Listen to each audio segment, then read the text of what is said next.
She sees him first as a shape by the gate, thinner than the fence post, still as a scarecrow. Dust clings to his ankles. The porch boards creak under her step, broom in one hand. He does not move. He looks at her like someone who was lost for a long time and finally stopped pretending. "Ma'am," he says, "I can sweep." "You're barefoot," she says. "Yes, ma'am." "What do you want to sweep?" "Whatever you point at." He keeps his hands at his sides, fingers open, the way men hold them when they know a dog might bite. The rails behind him are gray and splintered. A crow watches from the post. She should send him on. She knows how men drift in, how they leave marks, and then leave. But he says a name, and everything inside her stops. The broom slides from her fingers and hits the porch. "Say that again," she says. He swallows. "Evan." Her throat tightens. "How do you know that name?" "I carried it," he says, "all the way here." "You knew my boy?" He nods. "Yes." "Where?" "Not far, not near." That is not an answer. "No, ma'am." She thinks of the locked barn, the west pasture, the way twilight pools under the old trees. She thinks of letters with folded creases and empty lines where a return address should be. She studies the man's face. It is used up by the road and sleep taken sitting. "What's your name?" she asks. He looks past her shoulder as if names live inside her house. "Trace." "That's a first or a last?" "First is all I kept." "You're hungry?" "Yes." "There's stew." "I can work for it." "You will." She steps down, picks up the broom, and sets it against the rail. "Start with the porch," she says. "Then the path to the pump. Keep your eyes off the locked barn." He nods. "Yes, ma'am. And no speaking my boy's name in this yard unless I ask you." "Understood." She brushes past him and smells the river on his clothes. He takes the broom and starts with the far corner, slow strokes that lift dust in small clouds. "How long have you been on the road?" she asks. "Long enough to forget my feet," he says. "You choose to forget, or did it happen?" "A little of both." "You got enemies." "Everyone does." "Anybody wearing a badge?" He pauses. "Some did. Some still do." "You know the sheriff here?" "No." "Good," she says. "I prefer it that way." He sweeps a rhythm that sounds like a clock the house used to keep. The sound pulls memory up the way a well rope pulls a bucket. There is a pale curve along his jaw like a healed bite. His feet are blistered and raw. "You said Evan," she says. "Say how." "Work," he says. "We worked side by side one night and never quit." "What kind of work?" "The kind men do when they mean to fix a wrong and end up breaking something else." "Is my boy alive?" "I don't know today's answer," he says. "I know yesterday's." "And yesterday." "He was trying to come home." She looks at the road. "There is stew," she says, "and a cot in the washroom. If you lie to me, I will know." "I won't lie." "Men always say that." "I know." "You sweep, then you eat, then you wash. After that, you can say 3 things, and no more." "Yes, ma'am." He keeps sweeping. A dog barks. She goes inside and sets the pot on the flame. The ladle knocks the side. She lays 2 bowls on the table and stands with her hands on the wood, seeing his face, the mark along the jaw, eyes that do not beg. He comes to the door and stops on the threshold. "May I?" "You can," she says. "Leave the broom by the rail." He does. His feet leave shapes on the floor. She sets a bowl in front of him. "Eat." "Yes, ma'am." They sit. He eats slowly, like someone careful with good things. She takes 1 spoonful and sets her spoon down. "Your 3 things," she says. He looks up. "First, I did not come to steal. Second, I brought something that belongs here. Third, if I speak it wrong, you can put me out before the moon lifts." "What did you bring?" she asks. He reaches into his shirt and takes out a cloth parcel tied with twine and dark at the corners. He sets it on the table and waits. She does not touch it. "Open it," she says. He unties the twine with careful fingers. Inside is another wrap, smaller, heavier. He unwraps it until metal catches the lamplight. She breathes in. A dented badge sits in his palm. Scratched, old, the star bent at one point. He turns it so she can see the number. Her jaw tightens. "Why do you have that?" she asks. "Because your boy pressed it into my hand," he says, "and told me to bring it back if he could not." The barns smell of hay gone sweet, and dust gone bitter. She hands him the broom without looking at him, just nodding toward the open doors. He steps inside, bare feet on the packed earth, and starts pushing bristles over wood worn gray by years. The sound is steady, slow, and it carries through the rafters like a heartbeat you almost forgot was there. "Start with the feed room," she says from the doorway. "Work toward the stalls." "Yes, ma'am." Her voice doesn't carry more than it has to. She watches him sweep, his back bent, his shoulders moving like a man used to hard, simple work. The dust rises in soft clouds, catching light from the cracks in the boards. "You've been in the barns before?" she asks. "Yes, ma'am." "You handle animals?" "I did once." "Why'd you stop?" "They were taken from me." She doesn't ask who. Instead, she shifts her weight, arms folded. "When you're done, there's a bed in the washroom. You'll use it." He nods without stopping the broom. "You want me to keep sweeping after?" "You'll keep sweeping until I tell you to stop." "Yes, ma'am." The feed room is done. He moves toward the first stall. She notices how, when he comes near the west side of the barn, he slows, then turns his body slightly, like his eyes can't quite go there. "You missed a patch," she says. He goes back over it without a word. "Are you avoiding something?" "No, ma'am." She steps inside, boots on the boards now, and walks past him toward the back. Her hand brushes the locked barn door, the padlock cold against her palm. She lets her fingers fall before he can see. "You keep this locked," he says. "Always." "Why?" "Because it needs to be." He doesn't press. His broom makes another slow sweep. The sound fills the space between them. Outside, the wind shifts. The smell from the west pasture drifts in. Damp earth, something turned in the soil. His jaw tenses. "Do you ever work the land back there?" he asks. "No." "Why not?" "It's not worth the trouble. Land's always worth something." "Not that land." He looks toward the wide barn doors to where the pasture lies beyond the fence. "What happened to it?" She picks up a pitchfork, sets it against the wall. "Same thing that happens to most things out here. Somebody decided it didn't belong to me anymore." He doesn't answer. She can feel his eyes on her, but she won't meet them. By midday, the stalls are clean. The floorboards have lines in them now, straight from his work. He leans on the broom, not winded, just still. "You eat yet?" she asks. "No, ma'am." "Wash your hands first." He does. The pump outside groans with each pull. She hears the water splash, then the soft slap of his feet on the porch. In the kitchen, she sets bread and beans on the table. He eats quietly. She notices he chews slowly, the way people do when they aren't sure about tomorrow's meal. "Do you sleep light or heavy?" she asks. "Light." "Good. If the dog barks, you hear it first." "Expecting trouble?" Trouble doesn't send word ahead. He wipes his mouth with the back of his hand.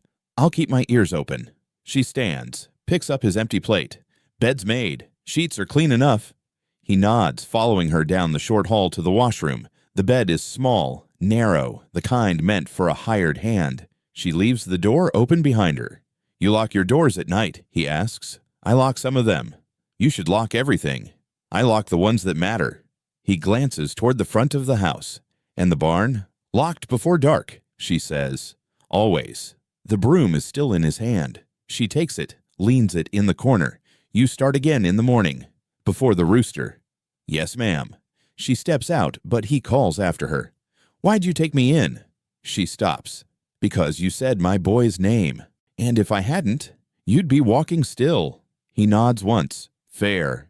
When she leaves, the room feels heavier, like the air's been told not to move. He sits on the bed, hands on his knees, listening to the house settle. From somewhere beyond the walls, the wind brushes the west pasture again. In her own room, she sits by the window. The barn roof catches the last of the sun, and she can see the path he swept earlier, neat as a straight road. She can also see where his broom marks avoided the west side. She doesn't touch the lamp. In the dim, she can hear him shift on the bed. The bed springs creak once. The locked barn door is in her mind now. She tries not to picture the inside. She fails. By the time the house goes still, the night air smells of dry grass and something else. Faint, but there. The kind of smell that doesn't come from any wind. She lies down, keeping her eyes open until they close on their own, broom scratches still in her ears. The table is set for two, though she moves like she's setting it for one. Bread, beans, a small plate of greens. No salt. She places the pot in the center and sits without ceremony. He waits until she nods before serving himself. They eat in the kind of quiet that has shape, a hollow between them where words would normally go. "You cook without salt," he says. "I do." "Reason?" "Salt makes things last," she says. "Some things aren't meant to," he chews, eyes on his bowl. "How do you see people too?" She doesn't answer. "Have you ever heard from your boy?" She looks at him hard. "I told you not to speak his name without asking." "I didn't." "You came close enough." He takes another bite. "I knew him, ma'am. It's a fact. I can't just push that out of my mouth." "You can try." He sets his spoon down.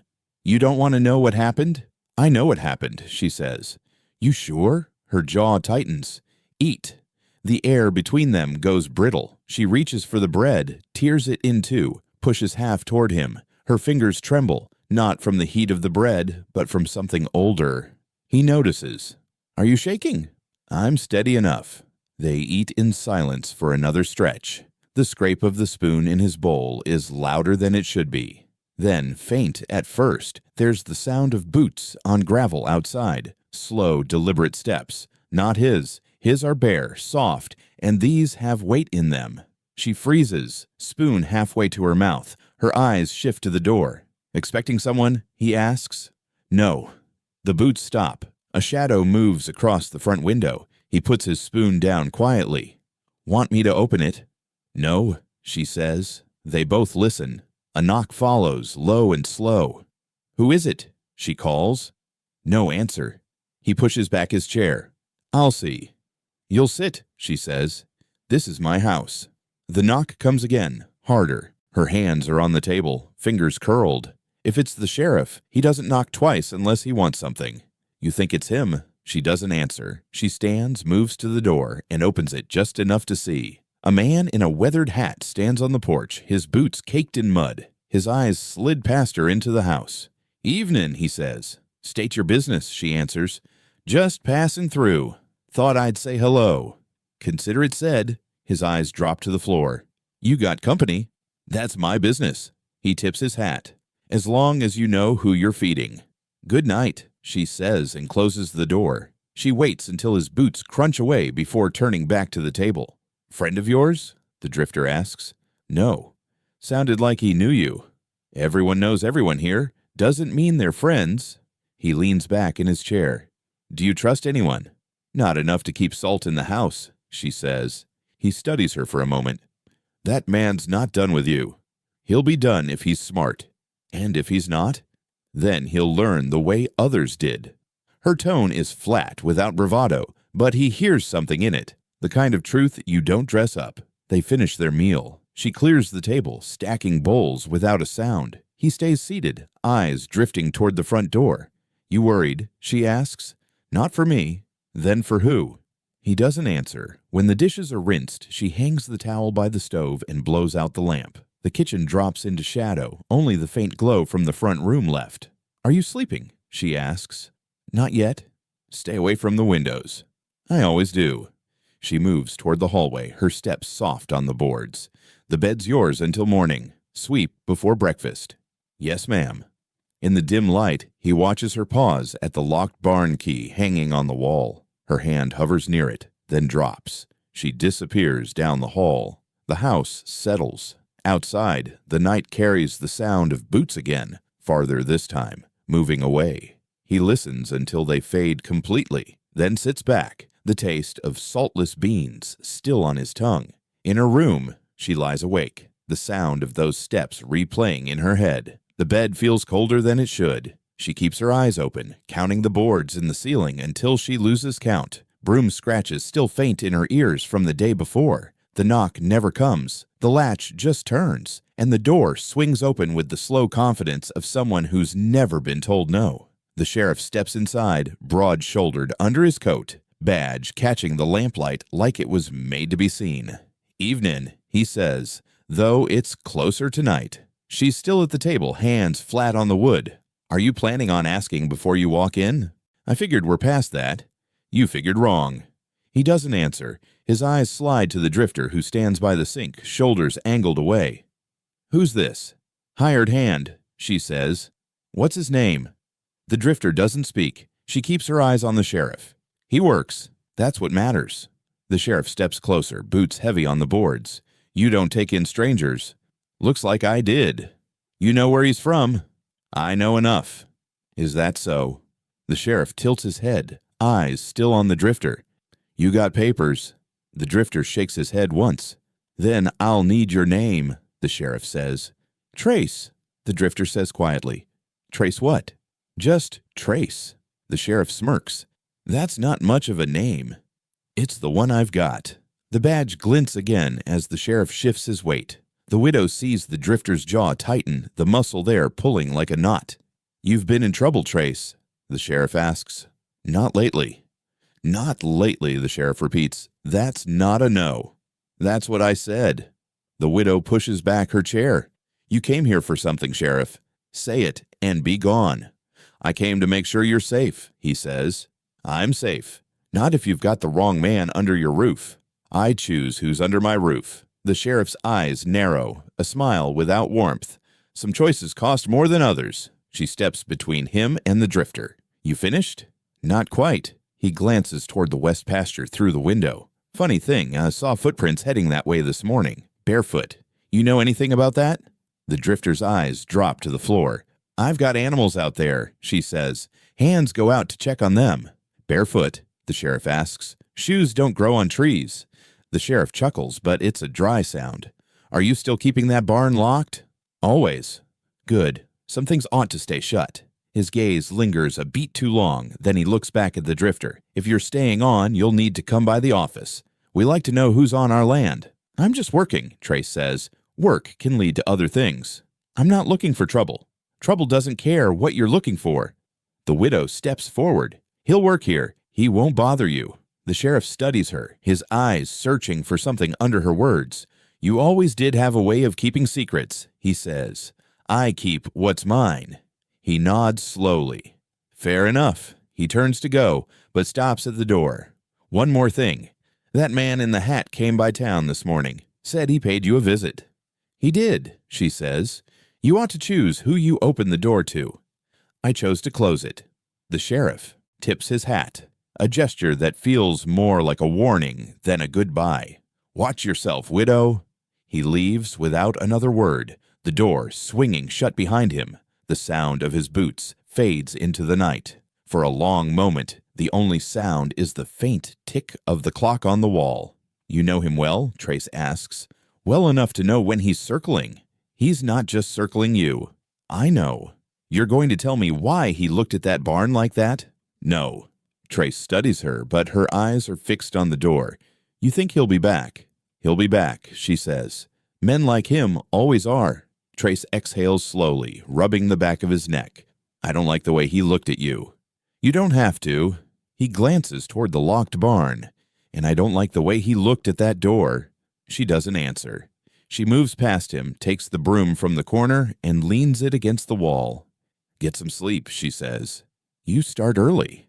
He nods, but his eyes stay on the barn through the window, the lock barely catching the lamplight. In her room, she sits on the edge of the bed, thinking of the way the badge caught the light, the way Trace's jaw went hard at the sight of it. She remembers another badge, dented, pressed into her boy's hand. She closes her eyes, but the glint won't leave. Outside, the sheriff's truck rumbles in the distance, carrying the weight of a promise neither of them asked for. The storm rolls in fast, wind pushing hard against the fences, rain hammering the roof like it means to split it. By late afternoon, the air is thick and electric, the kind that makes animals restless. She calls him in from the yard sooner than she planned. Leave the tools where they are, she says from the porch. We'll see them after. Trace nods, water dripping from his hair, shirt clinging to his shoulders. He steps inside the barn with her, shutting the door against the wind. The smell of wet earth follows them in. She moves toward the feed bins, checking lids, making sure nothing will spoil. When she turns back, she catches him standing near the locked door at the far end. His fingers twitch, opening and closing like they've touched that latch before. You need something from there? She asks. He startles just enough for her to see it. No, ma'am. You're a poor liar, she says. I wasn't lying. You were thinking about it, though. He shrugs, eyes still on the padlock. Hard not to wonder what someone keeps locked this tight. Wonder's not the same as knowing. He finally looks at her, and knowing's not the same as telling. Lightning cracks outside, flooding the barn with white light for a heartbeat. In that flash, she sees it in his face. Not fear, but recognition, sharp and certain. It's gone before the thunder catches up. "You've seen inside before," she says. "No, but you know what's there." He steps back from the door. "I've known places like it." That's not an answer. "No, ma'am." Rain lashes against the barn walls. She crosses her arms. "Are you planning to open it?" "Not unless you tell me to." "I won't." "Then I won't." She studies him, the way his jaw shifts, the way his shoulders don't relax even when he's telling her what she wants to hear. The wind howls through a gap in the boards. He picks up the broom from the corner and starts sweeping, even though the floor's already clean. She watches him work, each stroke pulling his gaze back toward the locked door. "A storm like this," he says, "always makes me think of nights when things changed. For better or worse." He stops sweeping. "Mostly worse." She moves toward the ladder that leads to the loft. "There's blankets up here. Bring them to the house before the rain gets through the roof." He climbs up, movements quick but careful. When he comes back down, arms full, his eyes flick once more to the door before meeting hers. "You're not going to tell me, are you?" he asks. "No." "Then I'll stop asking."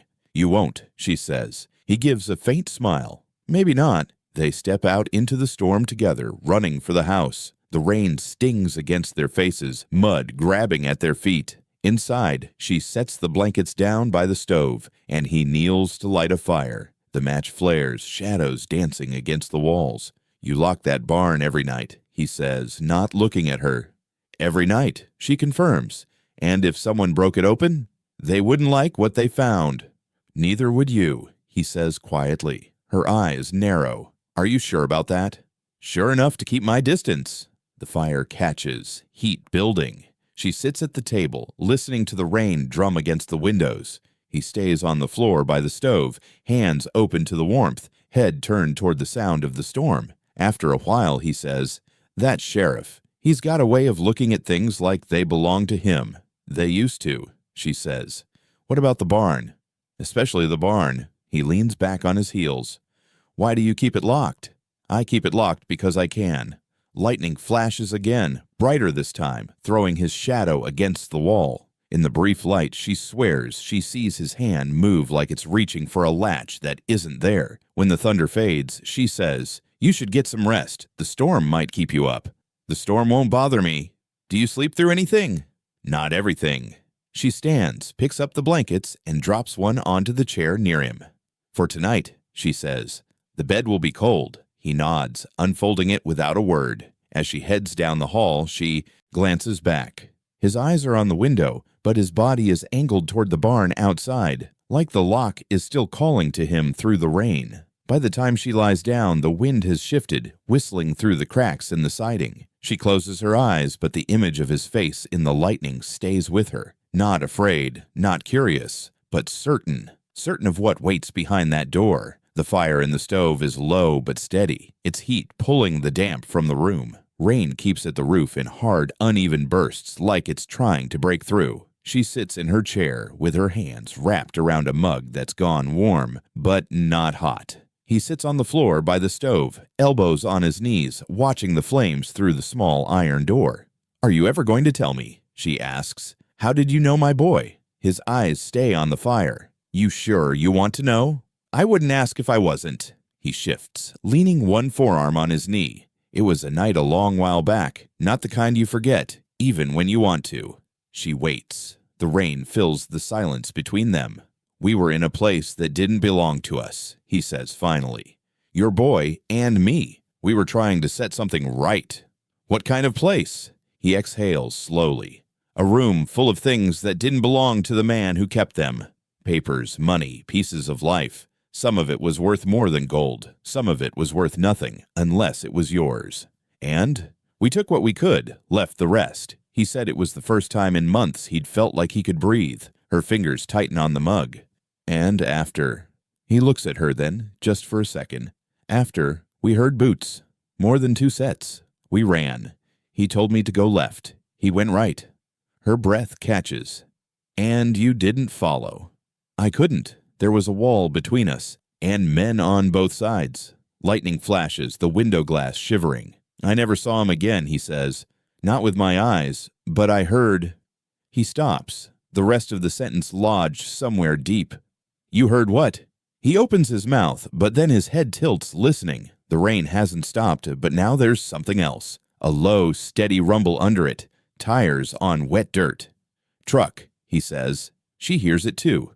The sound grows, cutting through the storm until it's right outside. Then the engine idles, a slow, throaty pulse. He stands, every movement quiet, controlled. Sheriff, he says, more to himself than her. You don't know that. I do. They both stay still. The truck door doesn't open. The engine keeps running, like whoever's inside has all night. What's he doing? She asks. Waiting. For what? He looks toward the door, then back at her. His voice drops to a whisper. Not yet. Her eyes narrow. Not yet for what? For me to finish the story. You think he's listening?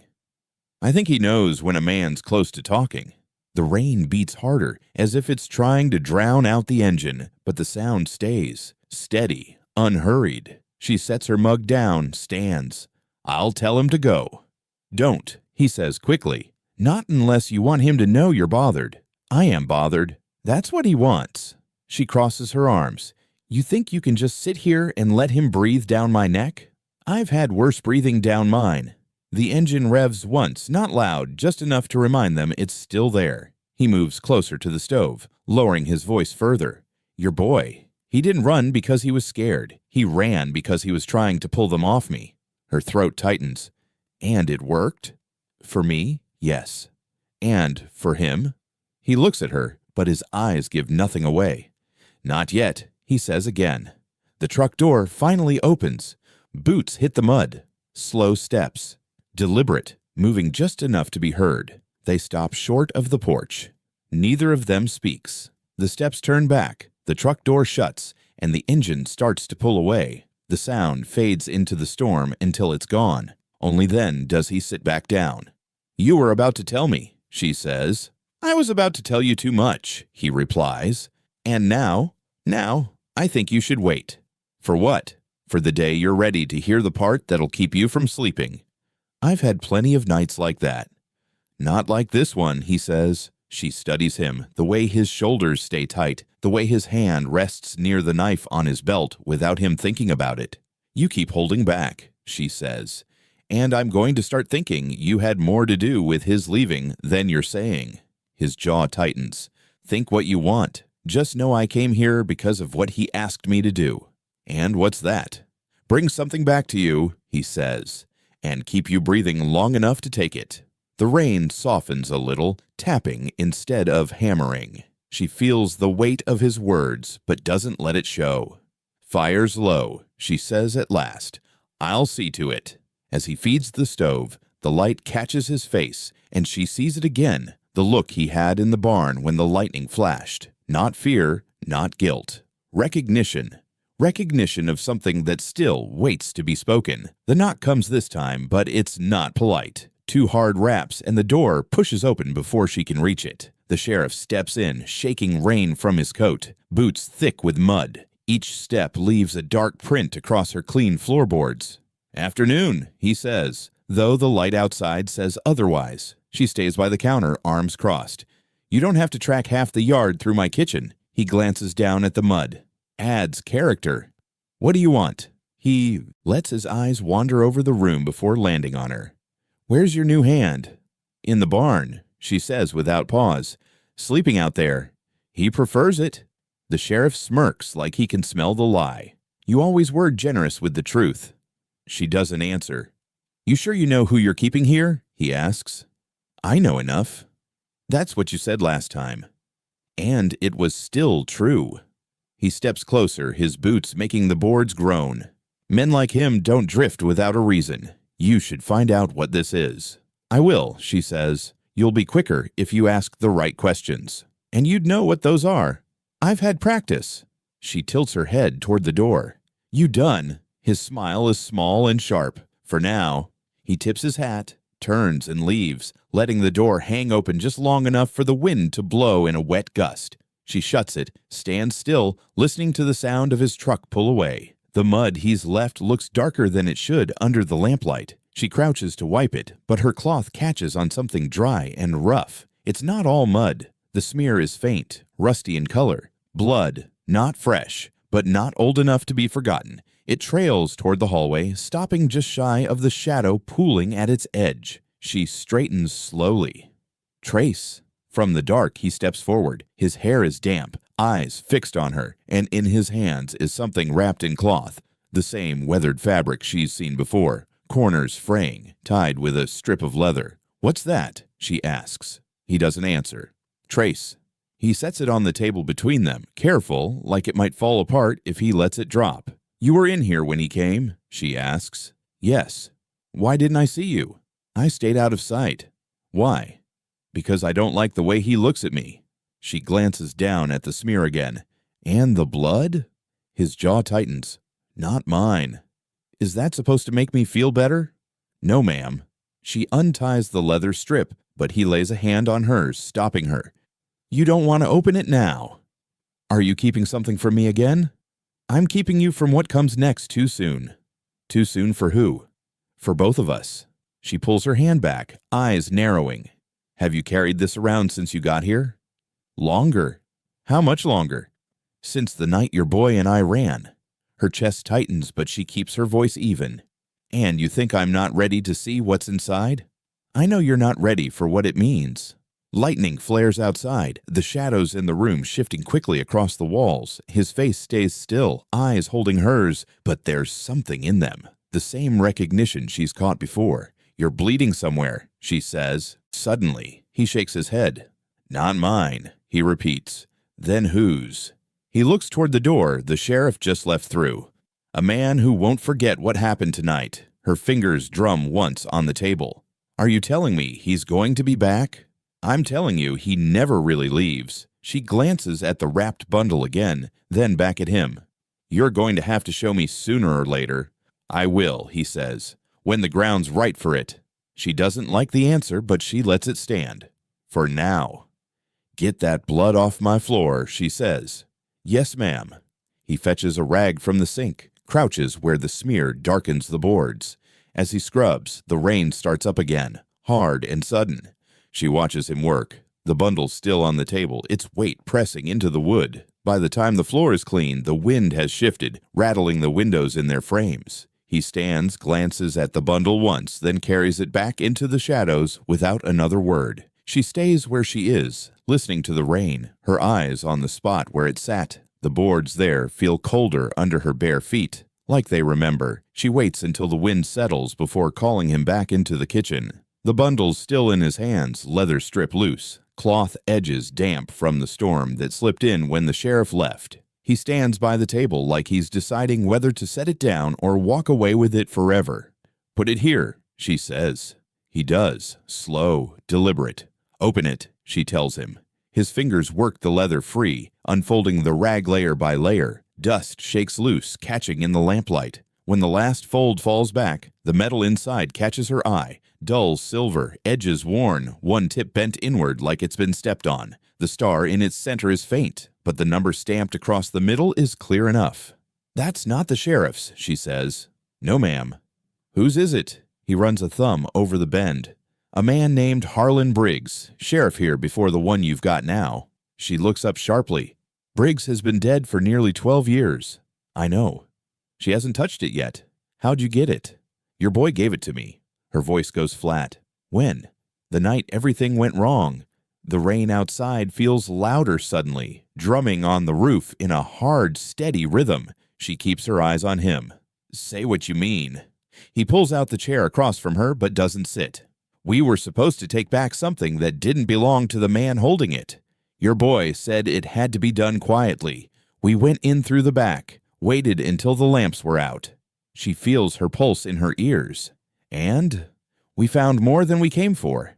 Papers, money, things that could put a man in the ground if the right eyes saw them. Then we found this." He nods at the badge. "Locked in a box, wrapped in the same cloth it's in now."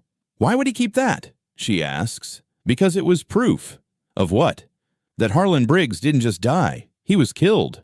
Her mouth tightens. Killed by who? He doesn't answer right away. By someone who wanted that badge gone. Someone who's still breathing.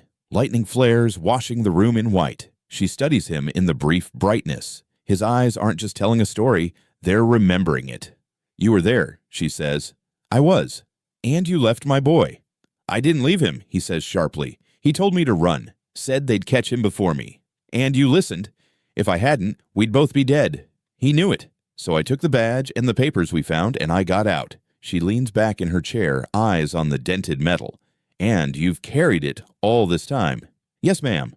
Why bring it here now? Because the man who wanted it gone is still wearing a star. Her eyes narrow. You mean him? I do. She glances toward the door, as if the sheriff might be standing there again. And you think this badge is enough to bring him down? It's not just the badge, it's the story behind it, but it only matters if someone's willing to speak it. She lets out a slow breath. And you think I am. I know you are, when you're ready. The rain eases a little, softening on the roof. She finally reaches out, fingertips brushing the metal. It's colder than she expects. He told you to bring it to me? He did. Said you'd know what to do with it. Her hand rests on it now, palm flat. And what if what I do gets us both killed? Then it'll be for the right reason, he says. The lamp flickers once, the light catching in the shallow grooves of the badge. She closes her fingers around it, the bend pressing into her skin. What happened to the papers? She asks. Hidden, he says. Far from here. They stay where they are until it's time. You think that time's close? I think the sheriff's circling you for a reason. And when a man like that circles, it's because he smells what he lost. She pushes the badge back toward him. Keep it. His brows lift. It's yours. Not yet. You hold it until I ask for it. If he comes looking, I don't want it here. He nods slowly, folding the rag back over the metal, tying the leather with the same careful knots. When he tucks it under his arm, she says, If my boy's dead, I'll know it from you, not from him. You will, he says. She stands, moves to the window. The yard is dark, only the faint outline of the barn visible against the clouds. Briggs was a good man, she says quietly. I believe that, he answers, and the man is wearing his badge now. She lets the thought hang. He's not, Trace says. For a long moment, neither speaks. Then she turns from the window. Tomorrow we will talk about what comes next. Yes, ma'am. He slips back into the hall, the bundle under his arm, leaving her alone with the sound of the rain. She stands there, hand still remembering the weight of the badge, the cold of it sinking deeper than the skin. The morning comes cold and gray, the kind that makes the ground feel harder underfoot. She tells him to bring his coat. Though he only has the same worn shirt he arrived in, he follows her without asking where they're going, his steps slowing when they pass the barn and head toward the fence line. They walk through grass, still heavy with dew, the sky pressing low over them. When they reach the gate to the west pasture, he stops. His hand rests on the top rail, fingers curling like he's holding on to something invisible. You never told me why you won't come out here, she says. I thought you'd figured it out. I have guesses. I want the truth. He doesn't move. Some places don't need more footprints. She unlatches the gate herself, pushes it open. Then today's an exception. He hesitates, then follows her in. The ground dips slightly as they walk, leading them toward the far corner where an old tree leans over, branches twisted like they've been fighting the wind their whole life. Beneath it is a single flat stone, no name carved into it, only a date. She stops, looking down. You know what this is? Yes, ma'am. Say it. It's where he's buried. The air between them feels heavier now. She kneels first, brushing leaves away from the stone. The date is worn, but still readable. You put this here? She asks. He shakes his head. Number I just found it. You knew about it. I did. And you never told me. I thought you knew. Her eyes rise to his, sharp. Don't lie to me. I'm not. I thought maybe someone had told you, and you'd chosen not to come. She stands, the wet grass soaking the hem of her skirt. Tell me what happened. He kneels then, his hand hovering over the stone before his fingers touch the numbers. We were in that place I told you about. Your boy. He had the badge. We'd found it in the lockbox, but we also found a ledger. A ledger? He nods. Names, dates, Payments. Enough to ruin the sheriff and half the men who follow him. He knew it was dangerous, but he took it anyway. Said the truth needed to be known. She crosses her arms, watching him. And the sheriff found you. Not right then. We got out, but the sheriff was waiting at the crossroads. He had 2 men with him. One of them carried a rifle, the other a shovel. Her voice is steady, but tight. And you. I had nothing but my hands. Your boy. He told me to run. Said if one of us made it, it had to be me. You ran. I fought first. Tried to get him free. They hit him hard, dropped him in the mud. I went for the one with the rifle, got it away from him, but the sheriff... He stops, eyes dropping to the stone again. The sheriff shot him. The wind moves through the grass, soft but cold. He was still breathing when I got to him, Trace says. He pressed the badge into my hand and told me to take it to you. Told me not to let the sheriff have it back. Her voice is barely above a whisper. And you buried him here. I didn't. She frowns. They left him there. Said the ground would cover him soon enough. I came back 2 nights later, but someone had already put this stone down. No name, just the date. I don't know who. Her eyes move over the tree, the rough bark, the way its roots rise through the dirt like bones. And the sheriff wants you gone because you saw it. And because I have what he lost, Trace says. She looks back toward the fence line, the barn just visible in the distance. If I take that badge from you now, he'll know I've chosen a side. You already have, Trace says. She studies him for a long moment. You're not leaving until this is done. I'm not leaving until you tell me to. She turns toward the gate, walking slow, each step sinking into the wet grass. He stays by the stone a little longer, tracing the date again before standing and following her. At the gate, she looks back once more at the tree. He deserved better than this. He did, Trace says, and the sheriff's going to pay for it. Yes, ma'am. They walk back to the yard in silence. The sky hasn't brightened. If anything, it feels darker now. The barn looms ahead, the locked door a shadow within shadows. When they reach the porch, she turns to him. Tomorrow you tell me everything in that ledger, word for word. He nods. You'll hear it. And when you're done, we'll decide what to do with it. Yes, ma'am.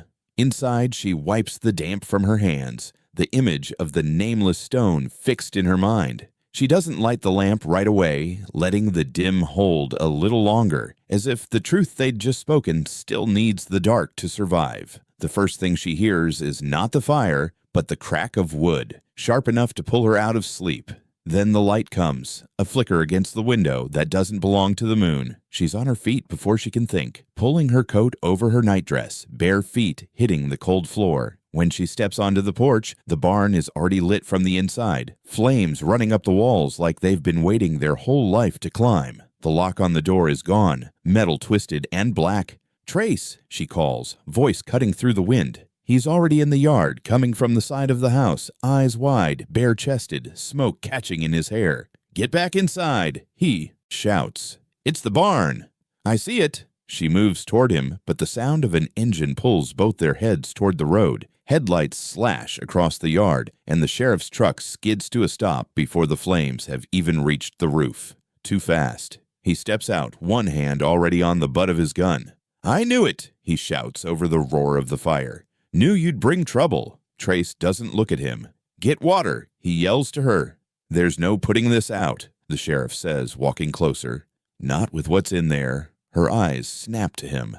And how would you know what's in there? He smirks, the firelight catching in his teeth. I've been here before, widow. Trace steps between them. You're wasting time. The sheriff points past him toward the flames. Only one man in this county's got reason to burn what's behind that door. And it's not me. You're early, Trace says, voice low. Too early for someone who wasn't already on the road. The sheriff's jaw twitches. I heard the call. What call? The widow asks.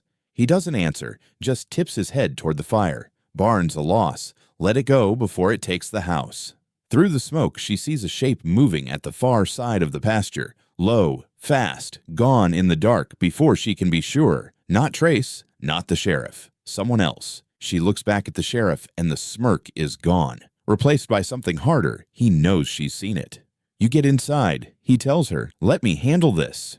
You'll handle nothing, she says. This is my land. Trace moves toward the well, hauling the bucket up even though the fire's already chewing through the rafters. We can keep it from spreading, he calls. The sheriff doesn't move to help. You came here to watch it burn, Trace says. Is that so? You're standing there with your hands empty. The sheriff's eyes flick toward the pasture, just for a second, but she catches it. You're looking for someone, she says. He doesn't answer. The wind shifts, sending a wave of heat and ash across the yard. Trace dumps water on the nearest patch of grass, steam rising up around his feet. The widow steps closer to the sheriff. If this was meant to be his doing, she nods toward Trace. You wouldn't be here so fast. You'd be showing up after, with witnesses. You think you know how I work? I know exactly how you work, she says. The roof caves in, sparks shooting into the air like a flock breaking apart. The sound is deafening, the smell of burning wood thick enough to taste. Trace keeps at the well, his arms moving steady, focused. The sheriff stands still, watching the flames like they're telling him something. When the fire starts to die down, the sheriff finally speaks. Whatever was in there is gone now. Best let it stay gone. She looks him dead in the eye. You didn't light it. He raises a brow. That's a change in tune. But you know who did. He doesn't flinch, but the corner of his mouth pulls tight. Get some rest, widow. He turns back toward his truck, leaving the yard without another word. Trace drops the bucket, chest heaving, sweat and smoke mixing on his skin. You saw it, didn't you? She nods slowly. Someone else was here. Then we both know this wasn't about me. She looks at the wreckage, embers still glowing in the black skeleton of the barn. No, she says. This was about what's been behind that door for years. Trace wipes his hands on his pants. And now it's gone. She shakes her head. Nothing that matters burns that easily. The wind carries the last of the smoke across the pasture, the gnarled tree just visible in the distance. The stone beneath it waits, unchanged. They stand in the yard until the fire is nothing but a glow, the silence between them as heavy as the night. When they finally go inside, she locks the door herself, the heat of the barn still clinging to her skin. The sheriff's truck growls into the yard just after sunrise, tires spitting gravel. Trace is already outside, stacking what's left of the unburned boards from the barn. She stands on the porch, watching the dust rise behind the wheels, knowing this visit isn't about the fire anymore. The sheriff gets out slow, his hand resting near his holster. The sun catches his badge, bright and sharp against his coat. We need to talk, he says. We've done enough talking, she answers. His eyes slide past her to Trace. Not with him here. He stays, she says. This is county business. This is my land. Trace doesn't move, but his jaw tightens. The sheriff steps closer, boots grinding over the dirt. You know who you've taken in? The sheriff asks. I do, she says. You know what he's done? I know what you've done, she replies. The sheriff's eyes narrow. Careful. She steps off the porch, closing the space between them. You've been careful for years, hiding behind that star. Thought no one would ever speak it plain. He tilts his head. Speak what? She looks over her shoulder at Trace. His eyes meet hers, and she gives the smallest nod. Then she turns back to the sheriff. Trace, she says aloud for the first time. Her voice doesn't shake. The sheriff glances at him, a flicker of something unreadable in his face. That's his name, she says. The name you've been trying to bury along with my boy. Trace stands straighter but says nothing. In the last letter my son sent me, she continues, he told me exactly what happened, told me about the ledger, the badge, and the night you shot Sheriff Briggs. The sheriff's lips press into a thin line. You killed him because he wouldn't play along, she says, and you kept his badge locked away like a trophy. My boy and Trace found it, and you killed my boy to keep it. That's a dangerous story, the sheriff says. It's the truth, she says. His hand shifts closer to his gun. You think anyone will take your word over mine? They won't need to, she says. We've got the badge. We've got the ledger. The sheriff's eyes flicker, just enough to tell her he knows exactly where those things are. You're bluffing. You've been bluffing for over a decade, she says. Your time's up. The yard is silent, but for the wind, the space between them is drawn tight as wire. You think you can stand in front of him and protect him? The sheriff asks. I'm not standing in front of him, she says. I'm standing in front of you. His gaze hardens. Step aside. No. You know what happens next. I do, she says. And so do you. If you draw that gun, you prove everything I've said. You show the whole county exactly what kind of man you are. Trace takes one step forward. She's not afraid of you. The sheriff's attention cuts to him. I'm not talking to you. You've been talking to me since the day you killed him, Trace says. The sheriff's hand hovers over the grip, knuckles pale. Careful, he repeats. Careful for men who have something to lose, Trace says. You've already lost it. You just don't know it yet. A long moment passes, the air heavy with the smell of yesterday's smoke. The sheriff's thumb taps the leather of his holster once, then twice, before he lets his hand fall to his side. You've made a mistake, he says to her. I've made a choice, she answers. He stares at her for a heartbeat longer, then turns back to his truck. This isn't finished. It is for you, she says. He stops with one hand on the door. You'd better pray you've hidden that ledger well. We have, Trace says. The sheriff doesn't look at him again. He gets in, the engine roaring to life. Gravel spits from the tires as he drives off, the dust hanging in the air long after he's gone. She turns to Trace. It's done, she says, though her voice carries no relief. For now, he says. They stand in the yard until the dust settles. Somewhere in the distance, a dog barks, but it feels far away. She looks toward the west pasture, the gnarled tree leaning in the same tired way it always has. He knows we won't stop, she says. He knows, Trace replies. They walk back to the porch together, neither speaking.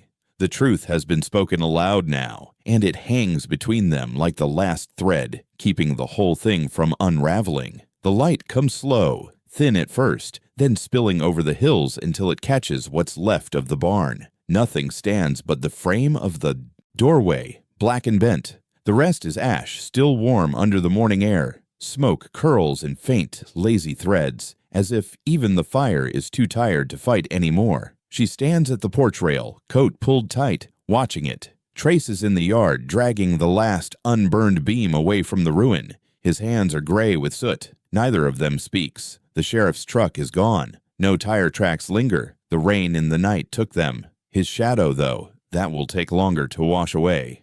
You don't have to clean what's already dead, she says at last. Trace leans the beam against the fence. It's a habit. You've got plenty worth keeping. That's not one of them. He wipes his palms on his pants. I've been thinking. That's always trouble. I should go. She looks at him fully now. You think leaving fixes anything? It might keep you clear of what's coming next. You won't stop him if he decides to come back, she says. It'll just make me an easier target. He shakes his head. You've got the ledger. You've got the badge. You don't need me here to hold it. Her voice is steady. You think that's why you're here? He doesn't answer.